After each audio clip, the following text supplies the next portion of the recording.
இரட்டை இலை சின்னம் எதிர்பாரா புதிய திருப்பம். மிக முக்கியமான ஒரு தகவல் ஒன்றை பார்க்க போகிறோம் நண்பர்களே. எதிர்பாராததை எதிர்பாருங்கள் அப்படின்னு சொல்லக்கூடிய வகையில் இரட்டை இலை சின்னம் தொடர்பாக ஒரு மிக முக்கியமான ஒரு தீர்ப்பு அளிக்க வேண்டிய ஒரு சூழ்நிலையில் இருக்கிறார்களா, இதை பற்றித்தான் இந்த காணொலியில் நம்ம பார்க்க போகிறோம் நண்பர்களே. குறிப்பாக காணொலியை முழுமையாக பார்ப்பதற்கு முன்பு நம்முடைய சேனலுக்கு ஒரே ஒரு சப்ஸ்கிரைபை மட்டும் கொடுத்து விடுமாறு கேட்டுக்கொள்ளப்படுகிறது. வாங்க இப்போ வீடியோக்குள்ளே போகலாம். இரட்டை இலை சின்னம் தொடர்பாக நிறைய விதமான தகவல்கள் வெளியாகி கொண்டிருக்கிறது. குறிப்பாக இரட்டை இலை சின்னம் எங்களுக்கே கிடைக்கும் அப்படின்னு சொல்லிட்டு, கிடைக்கும் மட்டும் இல்லை, கிடைச்சிருச்சு. அதிமுகவுக்கு கிடைச்சிருச்சு இரட்டை இலை சின்னம். இப்போ அதெல்லாம் பார்த்தீங்கன்னா பிரச்சனை அப்படின்றது கிடையவே கிடையாது. என்ன பிரச்சனை அப்படின்னு பார்த்தீங்கன்னா, இரட்டை இலை சின்னத்தினால் நிறைய விதமான விஷயங்கள் நடக்க வாய்ப்புகள் பார்த்தீங்கன்னா இருக்கிறதை இங்கே ஊர்ஜினப்படுத்த முடிகிறது அப்படின்னே சொல்லலாம். அதாவது குறிப்பாக சொல்ல வேண்டும் என்றால், நம்முடைய அண்ணன் திரு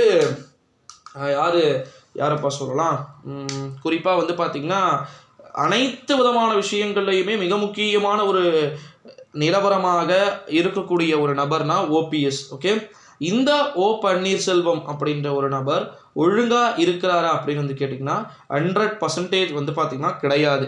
இந்த ஒரு சூழ்நிலையிலே இரட்டை இலை சின்னம் எங்களுக்கு கிடைத்து விடும், நாங்கள் நினைத்தால் அதை ஒரே ஒரு கண் சிமிக்கையில் நாங்கள் அதை வாங்கி விடுவோம் அப்படியெல்லாம் பேசிக்கொண்டிருக்கிறார்கள்.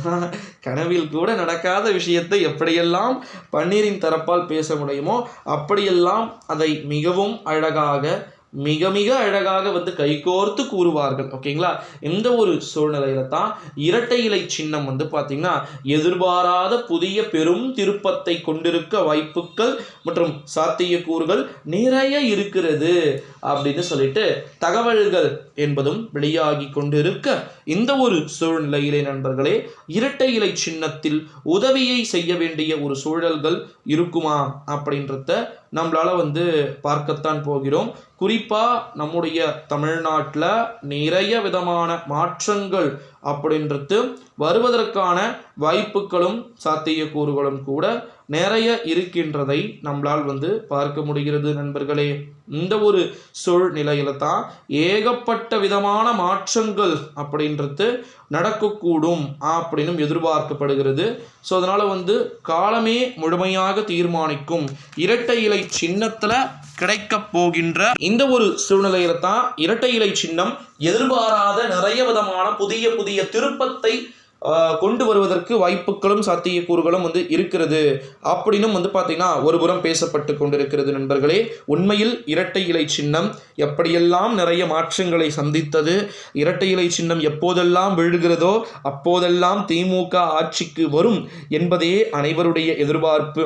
இதை நீங்கள் வேணால் தெரியாதவங்க கிட்ட கூட கேட்டு பாருங்க. இரட்டை இலை எப்பொழுதெல்லாம் விழுகிறதோ அப்போதெல்லாம் திராவிட முன்னேற்ற கழகம் ஆட்சிக்கு வந்ததாகத்தான் வரலாறுகள் பார்த்திங்கன்னா நிறைய இருக்கிறது. அந்த வரலாறுகள் அனைத்தும் மாறுமா, மாறக்கூடிய ஒரு நிலையில் இருக்குமா, என்ன தகவல்கள், என்னென்ன நடக்கப் போகிறது, எப்படியெல்லாம் மாறப்போகிறது என்பதை அனைத்தையுமே பார்த்திங்கன்னா காலமே ஊர்ஜினப்படுத்தக்கூடும் அப்படின்னு சொல்லிடலாம் நண்பர்களே. ஸோ அதனால் மறக்காமல் நம்முடைய சேனலோடு தொடர்ந்து இணைந்திருங்க. நன்றி, வணக்கம்.